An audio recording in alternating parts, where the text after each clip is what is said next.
चलिए हम लोग पढ़ रहे हैं principle of inheritance and variation, जिसमें आज हमको पढ़ना है पेडिग्री एनालिसिस, मतलब जेनेटिक डिसऑर्डर ना।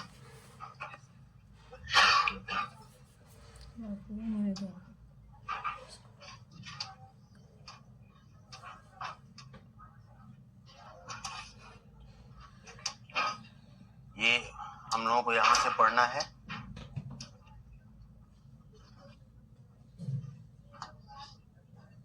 ये जेनेटिक डिसऑर्डर में पेडिग्री एनालिसिस यहीं से पढ़ना है।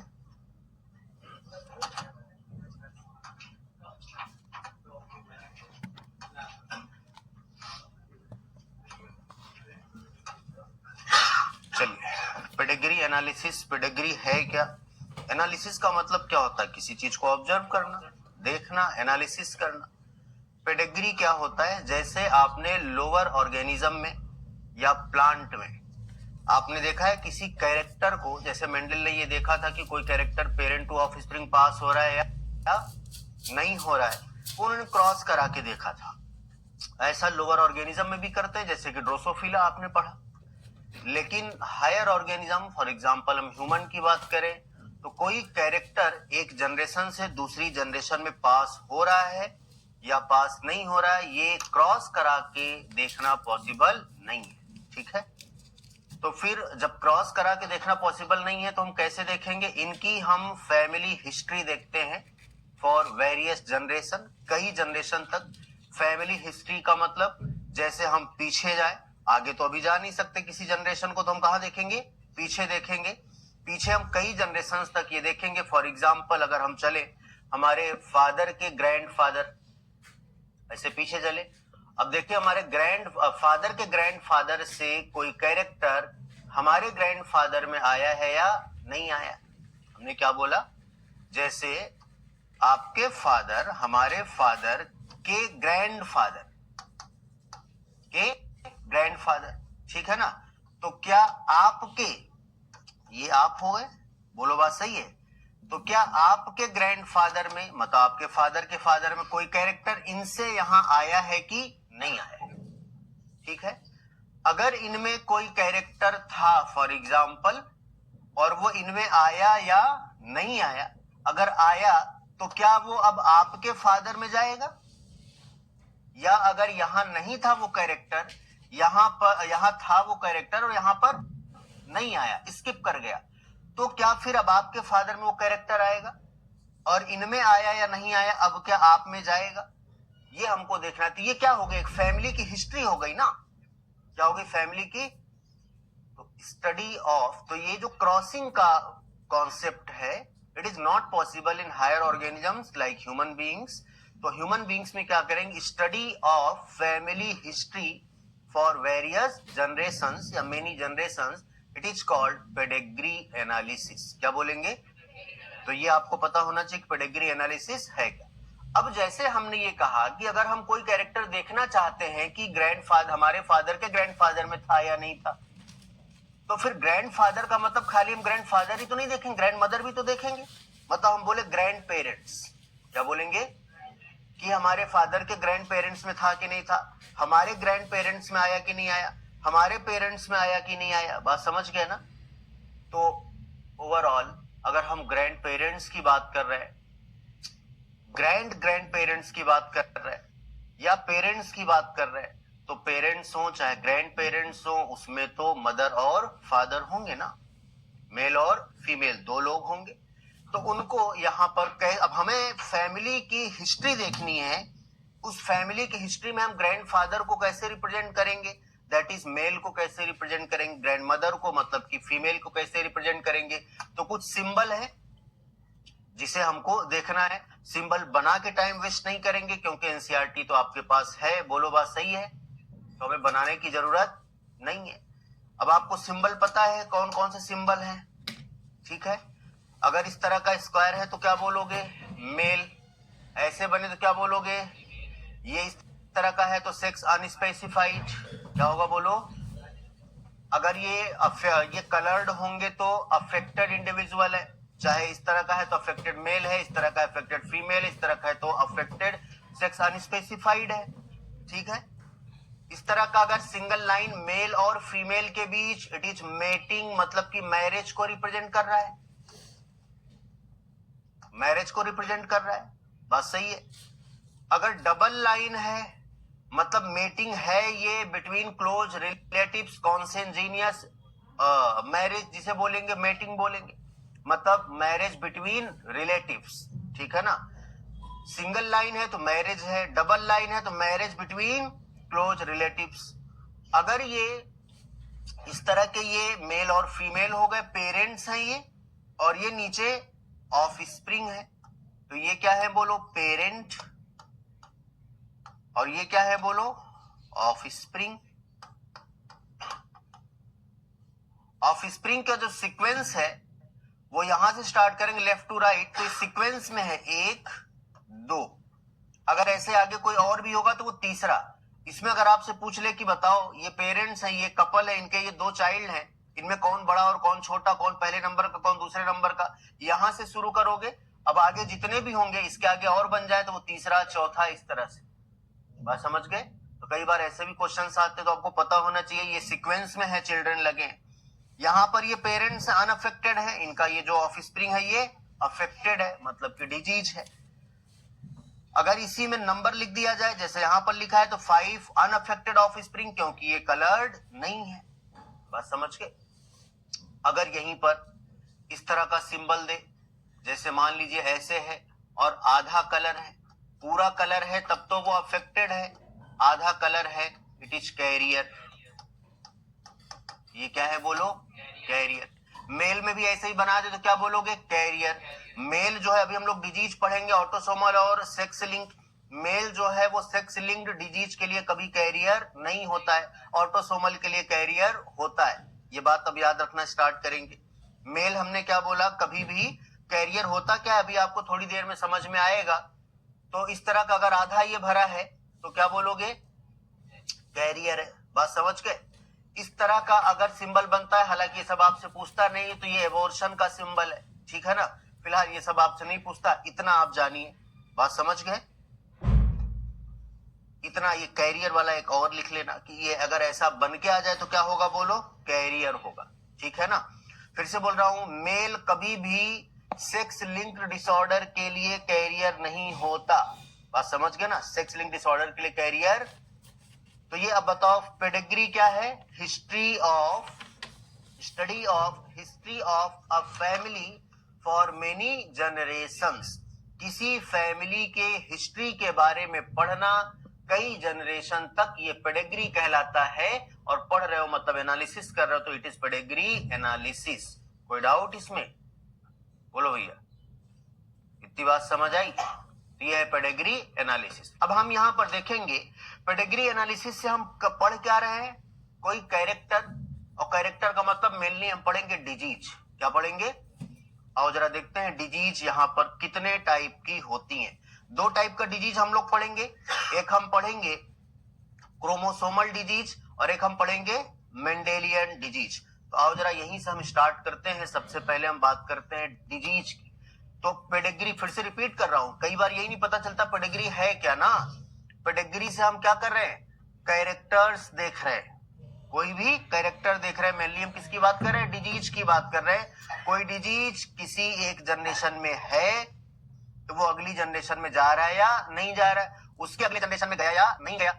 इसे हम लोग जिस चार्ट से पढ़ते हैं उस चार्ट को क्या बोलेंगे, पेडिग्री। बात समझ गए ना। और हम पढ़ रहे हैं, स्टडी कर रहे हैं, एनालिसिस कर रहे हैं, इसलिए बोलते हैं पेडिग्री एनालिसिस। ठीक है ना। तो ओवरऑल हमें यहां पर पढ़ना है डिजीज। क्या पढ़ना है, डिजीज। हम डिजीज 2 टाइप का पढ़ेंगे, एक पढ़ेंगे मेंडेलियन डिसऑर्डर और एक पढ़ेंगे क्रोमोसोमल डिसऑर्डर। ध्यान से सुनिए, मेंडेलियन डिसऑर्डर अगर किसी जीन में डिफेक्ट की बात करें, इसमें मेंडल के कैरेक्टर आप जब पढ़ रहे थे, बड़ा आसान है समझना, मेंडल का कैरेक्टर जब आप पढ़ रहे थे तो वहां पर टी और टी, चाहे वाई और चाहे आर, आप वहां पर जीन की बात कर रहे थे कि क्रोमोसोम की बात कर रहे थे, जीन की बात कर रहे थे। ऐसे ही अगर किसी जीन पर कोई डिजीज की बात की जाए तो कहोगे ये मेंडेलियन डिसऑर्डर है। कैसा डिसऑर्डर है, defect in gene, alteration in gene.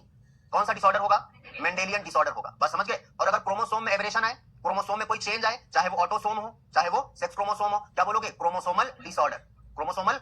बस समझ गए। तो डिजीज कितने टाइप का पढ़ोगे भाई, यहां पर डिजीज 2 टाइप का पढ़ोगे, एक पढ़ोगे मेंडेलियन डिसऑर्डर, एक क्या पढ़ोगे, मेंडेलियन डिसऑर्डर या डिजीज, और एक पढ़ोगे क्रोमोसोमल डिसऑर्डर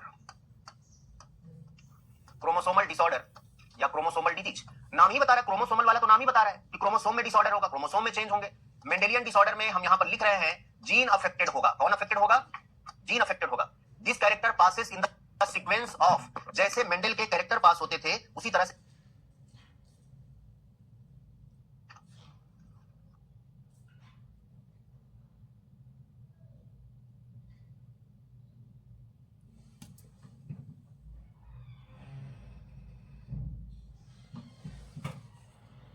कैरेक्टर पास हो रहे थे, वैसे ही ये डिजीज भी पास होगा, क्योंकि मेंडल के कैरेक्टर किस पर पढ़ रहे थे? जीन पर। This disease passes as Mendelian disorder, Mendelian character, क्योंकि डिसऑर्डर तो पढ़ रहे हो मेंडेलियन, ये डिसऑर्डर जो है ये मेंडल के कैरेक्टर के जैसे पास होंगे। जीन अगर अफेक्टेड होगा तो क्या बोलोगे? Mendelian. These disorders, these characters, these disease ढेर सारे होंगे, डिसऑर्डर्स पासेस फ्रॉम, ये सब समझने वाली बातें हैं। ये अंग्रेजी तुम्हें याद ना है तुम ऐसे तो याद समझ गए ना कि कोई भी कैरेक्टर जो पेरेंट टू ऑफस्प्रिंग, जैसे मेंडल का कैरेक्टर पास हो रहा था वैसे ही डिजीज पास हो रहा है, जनरेशन टू से दूसरी जनरेशन में, one generation to next generation, वैसे डिसऑर्डर को क्या बोलोगे? और वो क्रोमोसोम की बात नहीं करेंगे, किसकी बात करेंगे? जीन की बात करेंगे। जब भी जीन की बात करें किसी डिसऑर्डर में, that is called Mendelian disorder. This disorder passes from parent to offspring as Mendelian character, किसके जैसा? मेंडेलियन कैरेक्टर के जैसा, जैसा मेंडल कैरेक्टर की बात कर रहे थे उसी के जैसा ये पास होगा, then it is called Mendelian disorder. For example sir, किसी डिसऑर्डर का एग्जांपल बताइए। अभी हम ये सारे नाम पढ़ेंगे, जैसे कलर ब्लाइंडनेस, किसकी बात करेंगे? कलर ब्लाइंडनेस, ठीक है ना। जैसे यहां पर हम लोग बात करेंगे मेंडेलियन डिसऑर्डर में हीमोफीलिया, किसकी बात करेंगे? हीमोफीलिया। जैसे यहां पर हम बात करेंगे सिकल सेल एनीमिया, ठीक है ना। जैसे हम यहां पर बात करेंगे सिकल सेल एनीमिया। जैसे हम यहां पर बात करेंगे सिस्टिक फाइब्रोसिस, जैसे हम बात करेंगे थैलेसीमिया। थैलेसीमिया भैया अलग अलग तरह का हम लोग पढ़ेंगे, alpha and beta thalassemia, blood से रिलेटेड डिसऑर्डर है थैलेसीमिया, और सिकल सेल एनीमिया क्वालिटेटिव है और थैलेसीमिया जो है वो क्वांटिटेटिव है। क्वालिटेटिव तो आपको पढ़ा चुका हूं, sickle cell anaemia last term पे याद करिए। पॉइंट म्यूटेशन का भी एग्जांपल है, इसका एग्जांपल है, क्योंकि पॉइंट म्यूटेशन सिंगल जीन में चेंज आया था, जीन का मतलब सिंगल बेस पेयर में चेंज आया था, तो उसे पॉइंट म्यूटेशन बोला था। बोलो बात सही है ना, याद रहेगा। और अब आपने ये भी पढ़ा था कि किसी एक बेस की जगह कोई दूसरा बेस आएगा, एक न्यूक्लियोटाइड की जगह दूसरा न्यूक्लियोटाइड आएगा, वहां पर क्वालिटी चेंज हो रही है, क्वांटिटी चेंज नहीं हो रही है, पढ़ा था ना। और एक बेस पेयर में चेंज कहा, एक न्यूक्लियोटाइड में चेंज कहा, इसलिए उसे पॉइंट म्यूटेशन बोला। क्या बोला? लेकिन आपने ये भी पढ़ा था कि अगर कोई एक एक्स्ट्रा न्यूक्लियोटाइड इंटर किया जाए, कोई दो न्यूक्लियोटाइड इंटर किया जाए, या कोई एक या दो डिलीट किया जाए, जहां से इंटर कर रहे हो जहां से डिलीट कर रहे हो उसके आगे का पूरा फ्रेम चेंज हो जाता है, that is called frame shift mutation. कहा था अगले चैप्टर में आएगा, लेकिन बता तो दिया था। चलिए क्वेश्चन करेंगे अगले चैप्टर में। ये मेंडेलियन डिसऑर्डर है, बोले याद रहेगा। अगर क्रोमोसोम में चेंज आया, अगर क्रोमोसोमल एबरेशन है, अगर क्रोमोसोमल एबरेशन है मतलब क्रोमोसोम में अगर चेंज आया, that is called chromosomal disorder. Sir इसका भी कोई एग्जांपल है? बिल्कुल इसका एग्जांपल है। जैसे हम लोग पढ़ेंगे बहुत सारे सिंड्रोम, जैसे पढ़ेंगे टर्नर, तीन आप यहां पर पढ़ेंगे, होते और भी Turner syndrome, Klinefelter syndrome, down syndrome, tau syndrome, Edward syndrome, बस समझ रहे, बहुत सारे आप पढ़ेंगे। फिलहाल आपको तीन याद रखना है, यहां पर नाम देंगे, एक डाउन सिंड्रोम, आगे हम लोग इनका नाम पढ़ेंगे डाउन सिंड्रोम, एक हम लोग यहां पर पढ़ेंगे टर्नर सिंड्रोम, और एक हम लोग पढ़ेंगे क्लाइनफेल्टर सिंड्रोम, क्लाइनफेल्टर सिंड्रोम। ये सारे एक्सेट्रा और बहुत सारे सिंड्रोम होते हैं। ये तीन आपको दिया है आपके सिलेबस में, तो आप तीन पढ़ेंगे, बात समझ गए ना। बाकी होते और भी है। अब आगे हम लोग चलते हैं, ये जो डिसऑर्डर है, अगर हम लोग क्रोमोसोमल, ये तो जीन की बात कर रहे हैं, जीन में डिफेक्ट होगा, लेकिन यार जीन जो है वो कहां प्रेजेंट होता है? क्रोमोसोम पर। कहां पर? तो यार वो जो कौन से क्रोमोसोम वाला जीन अफेक्टेड है, ऑटोसोम वाला कि सेक्स क्रोमोसोम वाला? बात सही है ना। हम लोग इनकी बात करेंगे। क्रोमोसोम अफेक्टेड है, कौन सा क्रोमोसोम? ऑटोसोम वाला या ऑटोसोम वाला या सेक्स क्रोमोसोम वाला? बात समझ गए। चलो आओ जरा देखते हैं। अब यहां पर हम डिसऑर्डर की बात करेंगे। कहां गई बनिया ये क्या आज? हाँ सोने, हाँ अभी स्टार्ट हो गया पेपर बीएससी का। अच्छा तो लोग साइड में लेके चलते हो, अगर नहीं हुआ तो ना, मजबूरी है, अगर नहीं हुआ तो अच्छा, हालांकि नहीं हुआ तो उसका भी कोई फायदा नहीं, क्योंकि बीएससी का फुल फॉर्म ही नहीं आता है। करने तो जाते हो, अगर मैं कहूं लिखो आप बैचलर ऑफ साइंस, तो पता नहीं बैचलर की स्पेलिंग गलत लिखोगे आधा लोग, जो जो करने जाते हैं। ऐसे मैं सही बता रहा हूँ, नहीं करना गलत नहीं है, लेके चल रहे हो साइड में, ठीक है। जितनी बेरोजगारी है कि हम पोस्ट ग्रेजुएट है, बेरोजगार है, ग्रेजुएट है बेरोजगार है, वो ऐसे बेरोजगार है जो बम्बई, गुजरात, दिल्ली, कलकत्ता रह के ग्रेजुएशन किया है जिन्होंने। मैं सही बता रहा हूँ, 90% ऐसे ही लोग हैं। जब ग्रेजुएशन कर तो लिया है, पीजी कर लिया है, पोस्ट ग्रेजुएट, मैं पक्का बता रहा हूँ, अगर उनसे पूछो कि सब्जेक्ट कौन कौन सा तुमने पीजी कर लिया, नहीं बता पाए। तो यूजी किया कहां से है? ऐसे ही किया है कहीं से, तो तुम लोग तो पढ़ रहे हो ना, उसी कुछ चल रहे हो, इसलिए बाकी कहीं रहोगे, सब्जेक्ट में पकड़ रहेगी तो कुछ अच्छा कर ही लोगे ना, इसलिए ज्यादातर ऐसे ही लोग हैं। अब कुछ लोग इसमें ऐसा भी नहीं उससे किए होंगे। चलो हाँ हाँ सही कह रहे हैं, अरे मुझे पता है।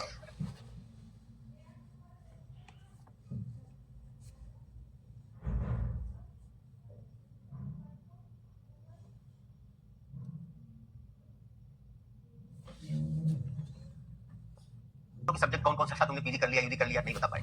तो पीजी यूजी किया कहां से है? ऐसे किया है कहीं से, तो तुम लोग तो पढ़ रहे हो ना, उसी के पहले कुछ लेके चल रहे हो, इसलिए। बाकी अगर तुम पढ़े ही रहोगे, सब्जेक्ट पे तुम्हें पकड़ रहेगी, तो कुछ न कुछ अच्छा कर ही ले जाओगे ना। इसलिए ज्यादातर ऐसे ही लोग हैं जो ग्रेजुएशन किए हैं कहां रहते, दिल्ली, मुंबई, कलकत्ता, दूर दूर एग्जाम देने आते हैं, और गांव में से बहुत सारे कॉलेज है जो एग्जाम दिलवा देते हैं, ना भी आओ तभी काम चल जाता है। ऐसे बहुत सारे लोग हैं। अब कुछ लोग इसमें ऐसा भी नीट से किए होंगे। चलो, हाँ हाँ सही कह रहे हैं, अरे मुझे पता है।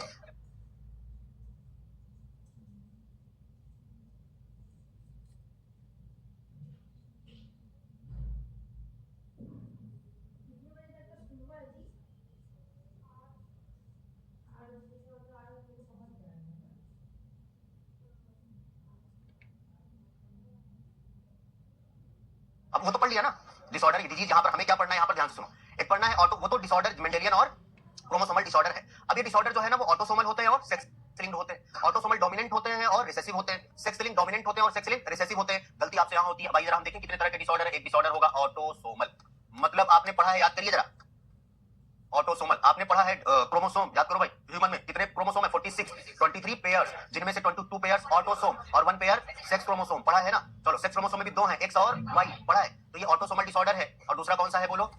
सेक्स लिंक्ड डिसऑर्डर है। सेक्स लिंक्ड डिसऑर्डर है भैया। सेक्स लिंक्ड में ऑटोसोम तो एक ही होता है, सेक्स लिंक्ड में 2 होते हैं, X linked and Y linked. पहले तो आपको पता होना चाहिए सब, एक्स लिंक्ड और Y linked disorder, Y linked disorder.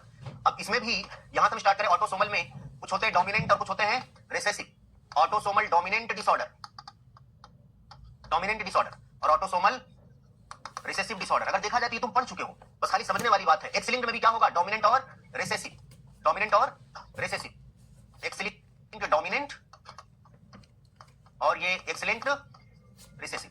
Sir Y linked, Y linked जो है वो डोमिनेंट ही होगा, डोमिनेंट ही होगा। जैसे अगर ये एक्स वाई, इस पर कोई डिसऑर्डर है तो ये अगली जनरेशन में जाएगा ही जाएगा। बात समझ गए ना? किसमें जाएगा? मेल में जाएगा, क्योंकि इससे इसके सन में कौन सा क्रोमोसोम जाएगा? एक्स वाला कि वाई वाला? और इसका डिसऑर्डर है तो ये जाएगा ही जाएगा, चाहे इसको रिसेसिव समझो चाहे इसको डोमिनेंट समझो। तो ये बात समझ गए ना? तो इसमें रिसेसिव और डोमिनेंट का कॉन्सेप्ट वाई वाले में नहीं। अब सर रिसेसिव और डोमिनेंट का मतलब क्या है, आइए बताते हैं आपने। और कैरियर का मतलब क्या है? अगर हम किसी क्रोमोसोम की बात कर ले, जैसे आपने ये पढ़ा है कैपिटल टी स्मॉल टी, बोलिए कैपिटल टी।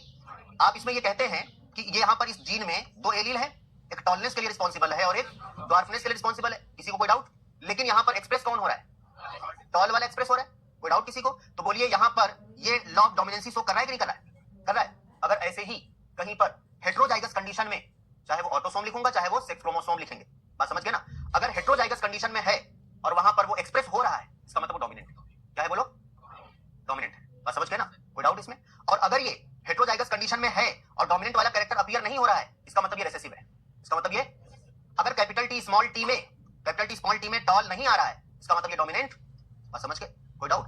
कोई कैरेक्टर अगर डोमिनेंट होगा तो वो होमोजाइगस डोमिनेंट, इस फॉर्म में भी आएगा टॉल और इस फॉर्म में भी आएगा टॉल। बात समझ गए ना? अरे जब इसमें टॉल आ गया तो इसमें तो आएगा ही आएगा। बोलो बात सही है? और जब कोई डिजीज रिसेसिव होगा, कैसा होगा? रिसेसिव होगा, तो वो इस कंडीशन में भी आएगा और इस कंडीशन में भी आएगा डिजीज। क्यों पता है? क्योंकि रिसेसिव है तो ये जहां पर प्रेजेंट होगा ये डिजीज ला देगा। नाम रिसेसिव है लेकिन काम करेगा। और जरा बना के दिखाते हैं यहाँ पर कम, अगर तुम्हें समझ आ रहा है, अभी आओ बना रहा हूं तब तुम्हें समझ आएगा। हम कहीं से भी समझ सकते हैं। जैसे हमने टेस्ट क्रॉस कराया तो हमने हाइट को ही लेके पढ़ा ना, कोई जरूरी हम फ्लावर कलर को ही लेके पढ़े, किसी भी कैरेक्टर को लेके आप स्टडी कर सकते हैं। मैं इसलिए दूसरे कैरेक्टर्स लेता हूं, जो आप पढ़े हैं वही नहीं लेते हैं, क्योंकि आपको रटना नहीं है, समझना है। आइए जरा बताते हैं। फॉर एग्जाम्पल हम ऑटोसोम को ए से रिप्रेजेंट करेंगे। कैसे?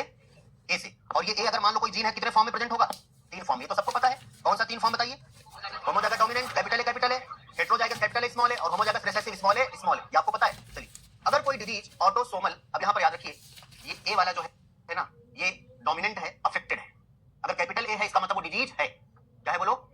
डिजीज आएगा, क्योंकि डोमिनेंट है ना, तो ये डिजीज आएगा। अब मैं चाहे अफेक्टेड लिखूं चाहे, अगर ये वाला एलील है तो ये नॉर्मल के लिए रिस्पॉन्सिबल है। इसके लिए अब ये मैं नहीं लिख रहा हूं कि कैपिटल ए डोमिनेंट है और ये वाला रिसेसिव है। ये आपको पता है यार?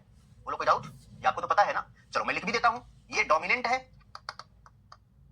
और स्मॉल वाला ये रिसेसिव एलील है। समझ गए? तो अगर इस केस में कैपिटल ए आया, ये हो सकता है। कैपिटल ए स्मॉल ए, ये हो सकता है। स्मॉल ए, ये हो सकता है। ये डिजीज डोमिनेंट है और डोमिनेंट को रिप्रेजेंट कौन कर रहा है? Capital A. कौन रिप्रेजेंट कर रहा है? तो यहां पर दोनों कैपिटल ए, इसका मतलब ये डिजीज आएगा। बोलो भैया, अगर कहीं पर आपसे ऑटोसोमल डोमिनेंट डिजीज बोलता है तो उसके जीनोटाइप की पॉसिबिलिटी क्या लिखोगे? Capital A. दूसरी पॉसिबिलिटी आप बोलो ये कैपिटल ए स्मॉल है। आपने पढ़ा था टॉल जो है वो डोमिनेंट था, अभी हमने बताया, और कैपिटल टी स्मॉल टी में भी टॉल आता है, क्योंकि कैपिटल टी डोमिनेंट है। यहां पर कोई डिजीज ऑटोसोमल है, डोमिनेंट है, कैपिटल ए स्मॉल के केस में डिजीज आएगा कि नहीं आएगा? आएगा। कोई डाउट किसी को? तो ये डिजीज्ड होगा। यहां पर स्मॉल में कोई डोमिनेंट वाला एलील है? जब डोमिनेंट वाला एलील है ही नहीं है तो यहाँ पर कहां से डिजीज आएगा? बोलो कोई डाउट? अगर आपसे कहीं पर बोलेगा ऑटोसोमल डोमिनेंट डिजीज है तो उसका जीनोटाइप अपने आप लिख लोगे? कोई डाउट? दो जीनोटाइप हो सकते हैं, एक कैपिटल है और एक कैपिटल है। उसमें आपको डाउट है वो अगली जनरेशन से आप समझ जाएंगे, जब हम क्वेश्चन करेंगे तब समझ में आएगा। अभी तो हम पढ़ रहे हैं कि हम कैसे लिखेंगे, सिंबल क्या बनाएंगे ना, बात समझ गए? अभी तो हम तरीका सीख रहे हैं। अगर कोई रिसेसिव होगा, यहाँ पर लिखा है यार, ए वाला क्या है बोलो? डोमिनेंट। और ए वाला क्या है बोलो? रिसेसिव। अब बताओ यहाँ पर अगर ये वाला केस आया तो क्या कहोगे? बोलो कोई डाउट? ये वाला केस आया तो क्या बोलोगे? नॉर्मल। अब ये जो डिजीज है वो रिसेसिव है ना, तो अब बताओ ये वाला केस कैसा आएगा? ये वाला केस नहीं, अभी हमने जो बताया ये वाला केस भी कैसा आएगा? नॉर्मल आएगा। क्यों नॉर्मल आएगा? क्योंकि ये डिजीज रिसेसिव है ना। कैसा है बोलो? रिसेसिव है ना। अगर रिसेसिव डिसऑर्डर है तो रिसेसिव वाले केस में जब दोनों एलील रिसेसिव वाले होंगे तभी डिजीज आएगा, अदरवाइज डिजीज तो ये नॉर्मल होगा। बस समझ गए? ये वाला अब क्या होगा? डिजीज होगा, डिजीज होगा। कोई डाउट? क्योंकि रिसेसिव है ना। अगर इस केस में भी ये वाला मान लो अगर ये अफेक्टेड आ जाए, मैंने शायद बोला था गलती से, अगर मान लो कैपिटल स्मॉल में ये अगर डिजीज आ जाए तो इसमें कोई अंतर ही नहीं रह जाएगा। हम कैसे मानेंगे डोमिनेंट वाला है कि रिसेसिव वाला है? तो इस केस में क्योंकि स्मॉल ए रिसेसिव है, बात समझ गए ना, और ये वाला डोमिनेंट नहीं है, ये डोमिनेंट जब डोमिनेंट नहीं है तो यार कैरेक्टर डोमिनेंट वाला तो नहीं आएगा, कैपिटल ए वाला कैरेक्टर नहीं आएगा, ये नॉर्मल हो जाएगा। बात समझ गए?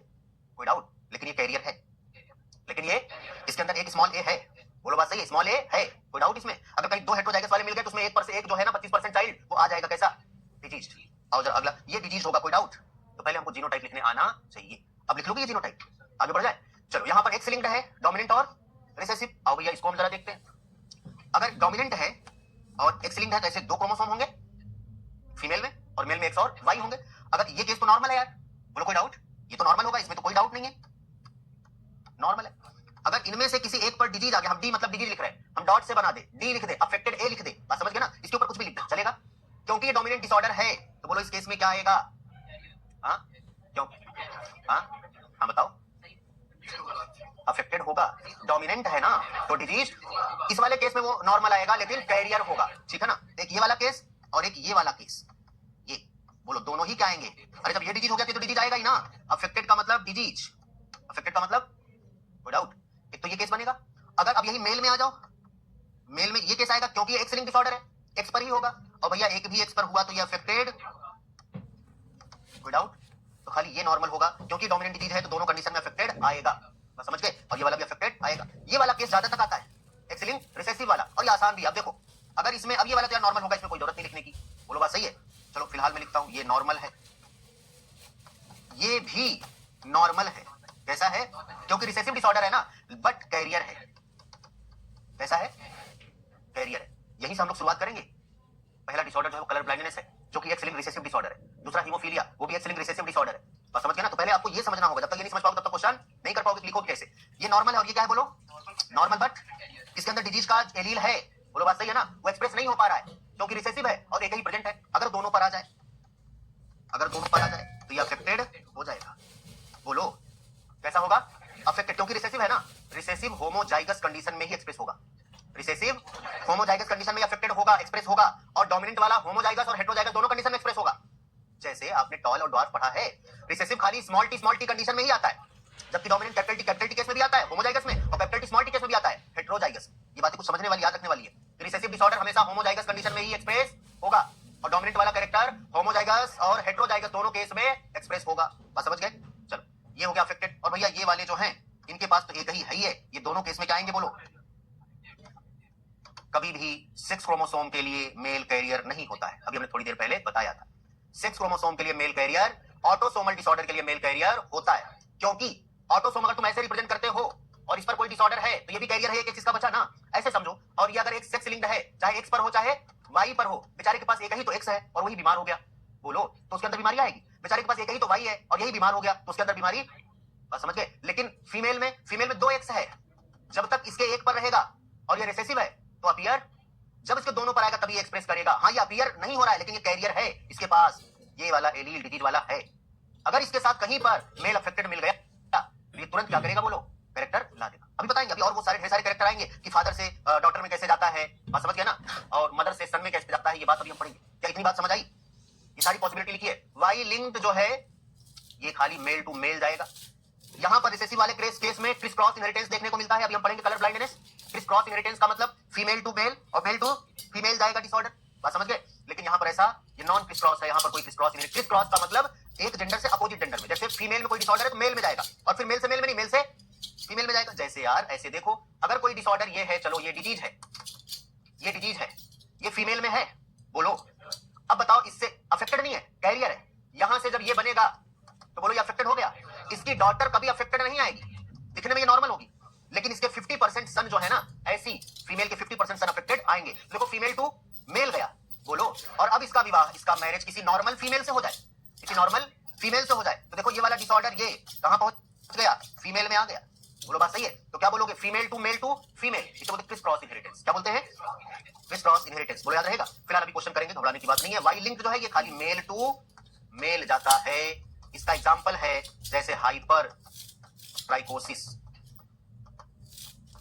हाइपर ईयर पर हेयर आ जाते हैं, हेयर ऑन ईयर,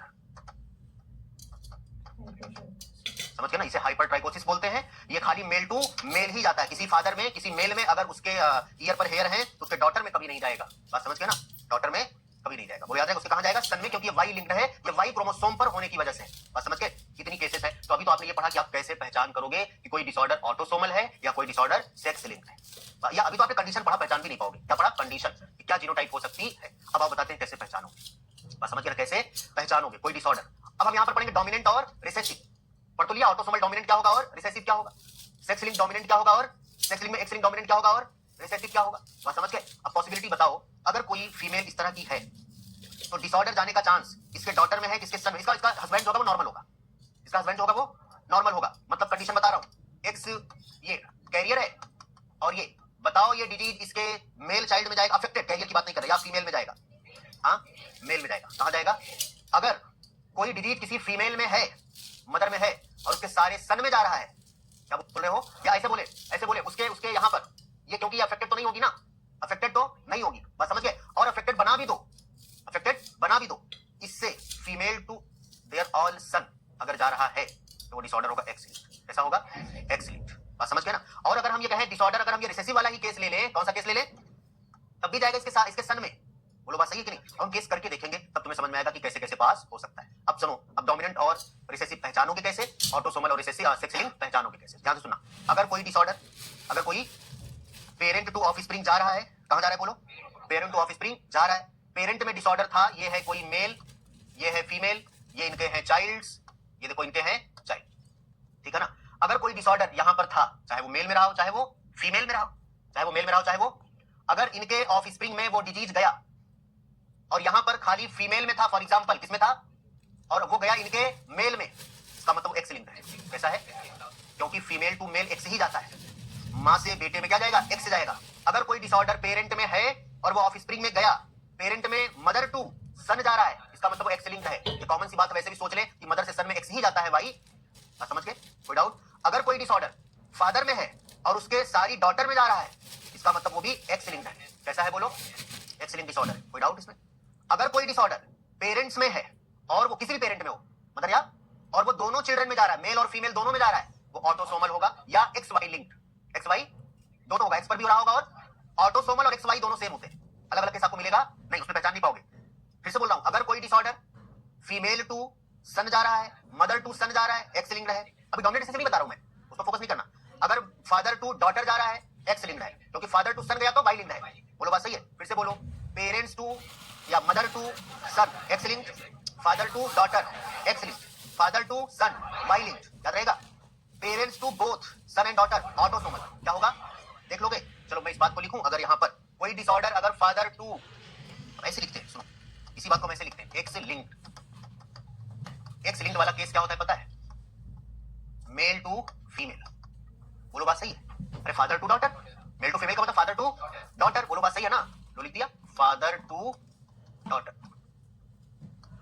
जब तुम क्वेश्चन करोगे तो और अच्छा समझ पाओगे, लेकिन ये कॉन्सेप्ट तो पता होना चाहिए। क्वेश्चन करते समय ये नहीं बताएंगे देखो ये ऐसा लिखेंगे वैसा लिखेंगे, वो पहले से बता दिया। तो पहले इंपॉर्टेंट ये है समझना, मेल टू फीमेल जा रहा है तो क्या होगा बोलो? X linked. Female to female जा रहा है तो भी एक्स लिंक्ड होगा, फीमेल से फीमेल में एक्स ही तो जाता है। कोई डाउट? अगर फीमेल टू मेल जा रहा है, फीमेल टू मेल, तब भी क्या होगा बोलो? कोई डाउट इसमें? अगर ऐसा कहता है कि not in parent but present in male और फीमेल, तब भी एक्स लिंक्ड है, रिसेसिव रहा होगा। क्या रहा होगा? मतलब था तो पेरेंट लेकिन एक्सप्रेस नहीं हो रहा था और ऑफस्प्रिंग में आ गया। मान लो कोई ये है, कोई फीमेल, ये कोई फीमेल है कैरियर, और ये कोई मेल है, ये कलर ब्लाइंडनेस की कैरियर है, इसके 50% सन में ये disorder not in female, parent में नहीं है क्योंकि ये कैरियर है, डिजीज तो नहीं आ रहा है ना, कैरियर है, लेकिन इसके बच्चे में 50% में आएगा। तो अगर ऐसा लिखे नॉट इन पेरेंट, कोई डिसऑर्डर पेरेंट में नहीं है लेकिन वो बच्चे में आ रहा है, तब भी वो क्या होगा? बात समझ गए? नॉट इन पेरेंट लेकिन ऑफस्प्रिंग में आया। और ज्यादा तक चांस है अगर वो ऑफस्प्रिंग मेल लिख दे तब तो कोई दिक्कत ही नहीं है, क्योंकि फीमेल वाले में तुम एक बार कंफ्यूज जाओगे, तो फीमेल बनेगी वो कैरियर ही बनेगी। एलील जा तो रहा है, अरे इसकी जो 50% ये फीमेल आएगी, ये कैरियर आएगी ना, कैरियर पूछे तो जा रहा है, अफेक्टेड पूछे तो नहीं। बस समझ गए ना, अफेक्टेड पूछे तो नहीं। क्या इतनी बातें समझ आई क्या? मेल में, और इसकी जो फीमेल होगी वो, फीमेल जो होगी वो कैरियर होगी, फीमेल जो है वो कैरियर होगी। बस समझ गए? कोई डाउट? ये सारे केस है किसका? एक्स लिंक का। कैसे पहचानोगे? अब आओ जरा लास्ट पॉइंट, डोमिनेंट और रिसेसिव। अगर कहीं पर जनरेशन गैप है, ऐसा गैप है, तो उसे बोलोगे रिसेसिव डिसऑर्डर। जैसे कोई डिजीज पेरेंट में नहीं था और वो ऑफस्प्रिंग में आया, यही वाला केस है, ये कलर ब्लाइंडनेस है, ये फीमेल जो है वो इस केस में तो कैरियर आएगी, अभी बताया था, यहाँ पर डिजीज लिखा था, इस केस में फीमेल कैरियर होती है। बोलो तो सेक्स लिंक के लिए, एक्स लिंक के लिए, इसके बच्चे में ये देखो ये डिसऑर्डर आया। बस समझ गए? तो क्या बोलेंगे? नॉट इन पेरेंट, पेरेंट में डिसऑर्डर नहीं था लेकिन बच्चे में आया, ये डिसऑर्डर रिसेसिव डिसऑर्डर है। कैसा है? रिसेसिव। और सुनो, अगर पेरेंट बच्चों में खाली मेल में आ रहा है, एक्स लिंक्ड है, क्या है? खाली फीमेल में आया, एक्स लिंक्ड है, मेल फीमेल दोनों में गया, ऑटोसोमल है। कैसा है? तो ये डोमिनेंट और रिसेसिव पहचान जाओगे। फिर से बोल रहा हूं, अगर कोई कैरेक्टर पेरेंट में नहीं है, बच्चे में आ गया, जनरेशन स्किप हुई कि नहीं हुई, सीधा याद रखो, अगर जनरेशन गैप है तो रिसेसिव है, और अगर पेरेंट में था ऑफस्प्रिंग में भी आया, जनरेशन गैप, डोमिनेंट है। कैसा है बोलो? कोई डाउट? फिर से बोल रहा हूं, अगर कोई डिजीज पेरेंट में नहीं है, ऑफस्प्रिंग में आया, तो क्या बोलोगे? रिसेसिव। पेरेंट में नहीं था, खाली फीमेल में आया, एक्स लिंक्ड। पेरेंट में नहीं था, खाली मेल में आया, एक्स लिंक्ड। याद रहेगा? तो ये हो गया एक्स लिंक्ड रिसेसिव। ठीक है? पेरेंट में था, ऑफस्प्रिंग में आया, डोमिनेंट। खाली फीमेल ऑफस्प्रिंग में आया, एक्स लिंक्ड। खाली मेल ऑफस्प्रिंग में आया, एक्स लिंक्ड। तो एक्स लिंक्ड डोमिनेंट और एक्स लिंक्ड रिसेसिव। समझ गए? पेरेंट में था, ऑफस्प्रिंग में आया, डोमिनेंट। मेल फीमेल दोनों में आया, ऑटोसोमल। कैसा होगा? कोई डाउट? लिखो ये बात, चाहे अभी मैं लिख दूंगा यहां पर, तुम इतना लिख लो, मैं यहां लिख दूंगा अभी। तो ये जनरेशन गैप इतना लेकिन लिखो, डिजीज किस तरह के होंगे, कैसे होंगे, चाहे स्टिकी नोट्स में लिख के चिपका दो। अब तुम क्वेश्चन कर पाओगे, जब तक तुम ये समझ नहीं पाओगे क्वेश्चन कभी नहीं कर पाओगे। इतना लिखो।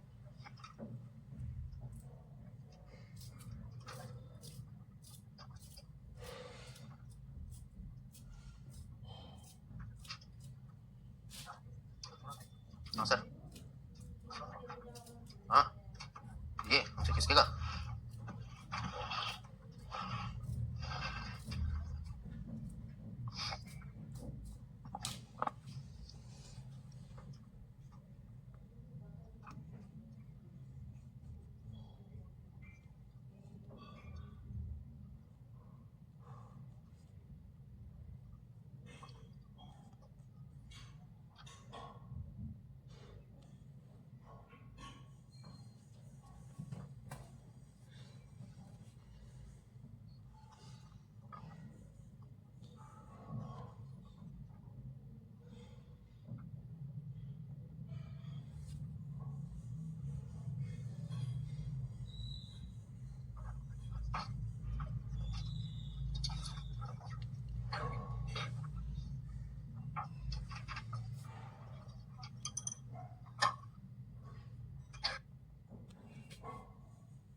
मान लो ये जनरेशन अगर स्किप हो रही है तो बोलो डोमिनेंट होगा कि रिसेसिव? रिसेसिव। अगर जनरेशन स्किप हो रही है तो क्या होगा?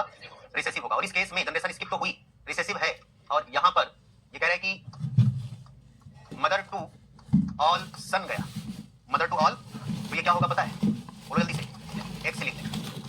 कैसा होगा, मतलब एक्स लिंक रिसेसिव। और अगर ये जनरेशन स्किप है और ये mother to both son and daughter गया, तो बोलो ये क्या होगा, ऑटोसोमल। तो ऑटोसोमल रिसेसिव और एक्स लिंक्ड रिसेसिव, बोलो कोई डाउट। और अगर यहीं पर हम बोले जनरेशन गैप नहीं है, जनरेशन स्किप नहीं है, जनरेशन नॉट स्किप, मतलब अगर हम ऐसे बोले नो जनरेशन गैप, स्किप का मतलब क्या है बोलो, गैप, जनरेशन गैप है, बस समझ गए ना। और यहां पर लिखे नॉट स्किप का मतलब क्या है बोलो, no generation gap, no generation gap, और इसका मतलब भी बता रहे। और इस केस में अगर फादर से फादर टू ऑल डॉटर जा रहा है, तब ये होगा एक्स लिंक्ड, क्या होगा बोलो। और अगर इस केस में भी ये father to both son and daughter जा रहा है, तो ये बात तुम समझ सकते हो, बोलो ये क्या होगा, ऑटोसोमल, क्या होगा, ऑटोसोमल। अगर फादर टू ओनली डॉटर जाता, जैसे ये लिखा है, तब तो एक्स लिंक्ड हो जाता, फादर टू ओनली सन जाता तो वाई लिंक्ड हो जाता, लेकिन फादर टू दोनों में जा रहा है, सन और डॉटर में, इसका मतलब ये ऑटोसोमल है। और ऑटोसोमल को समझने के लिए हमने एक्स वाई लिंक्ड बोला है, ये एक्स पर भी रहा होगा। और ऐसे भी दिमाग लगाओ कि फादर से खाली या तो सन में जा रहा हो तो वाई लिंक्ड बोले, डॉटर में जा रहा हो तो एक्स लिंक्ड बोले, क्योंकि फादर से सन में वाई जाएगा और डॉटर में एक्स जाएगा, और दोनों में जा रहा है यार, इसका मतलब ये सेक्स लिंक्ड नहीं बल्कि ऑटोसोमल। और सेक्स लिंक्ड है एक्स और वाई दोनों पर कोई डिसऑर्डर, बस समझ गए ना, एक्स वाई लिंक्ड या ऑटोसोमल, याद रहेगा। अब ये तुम्हें इतना पता चल गया कि कब हम डोमिनेंट बोलेंगे और कब हम एक्स लिंक्ड बोलेंगे और कब हम ऑटोसोमल बोलेंगे, बस समझ गए ना। हाँ बताओ, अगर मान लो हम जनरेशन गैप है, हाँ ठीक है, और हाँ 50% होगा, लेकिन सन बोलो अगर, जैसे मान लो जनरेशन गैप है, अब क्वेश्चन करके भी लगाएंगे, मान लो जनरेशन गैप का मतलब कि पहली जनरेशन में नहीं है, तो मदर क्या होगी बोलो, कैरियर, हम 50% सन में जाएगा, इसमें जाएगा 50, अभी क्वेश्चन करेंगे सारे, ठीक है ना, फिर करके देखेंगे। फिलहाल तुम देख के यही लगाओगे कि कैसे हम लगाएंगे, कैसे डोमिनेंट बोलेंगे और कैसे। अब अगर ऐसे बोले, अगर पहली जनरेशन में मतलब पेरेंटल जनरेशन में किसी एक में कोई डिसऑर्डर है और अगली जनरेशन में मेल और फीमेल दोनों में गया, तो वो है ऑटोसोमल रिसेसिव। पेरेंट्स में क्या बोला था कि नहीं था तो ऑटोसोमल डोमिनेंट, और पेरेंट में नहीं था, यही बोला जनरेशन गैप, और ऑफस्प्रिंग में आ गया, दोनों में आया तो ऑटोसोमल रिसेसिव। लिखा तो है बोथ सन एंड डॉटर, इतना लिख लो। अब इस पर क्वेश्चन करेंगे, सारी जितनी पॉसिबिलिटी हो सकती है हमने लिख दिया है, ठीक है ना। अब इस पर क्वेश्चन करेंगे कि और क्या क्या कैसे कैसे क्वेश्चन आएंगे। पहला हम लोग इसमें पढ़ेंगे कलर ब्लाइंडनेस, हीमोफीलिया, जो कि x linked recessive disorder, x linked recessive disorder है। हाँ नहीं हो जब, हाँ वो कैरियर होगी, लेकिन है तो कैरियर तो नॉर्मल होता है ना। हाँ अभी हम इस केस में पढ़ेंगे ही, उसमें एक्स लिंक्ड में कि फीमेल को कलर ब्लाइंड होने के लिए, हीमोफिलिक होने के लिए father must be affected, female mother at least carrier होनी चाहिए, वही वाला केस है, लेकिन वो कैरियर का केस है तो नॉर्मल ना।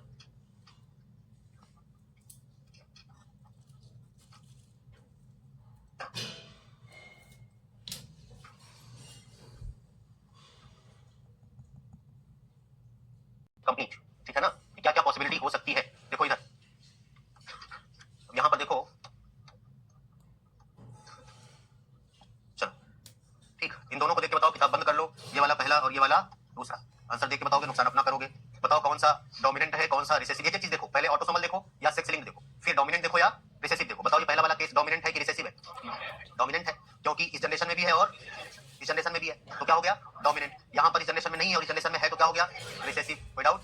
अब यहां पर देखो मेल और फीमेल दोनों में है, तो एक्स लिंक्ड की ऑटोसोमल, तो क्या हो गया ऑटोसोमल।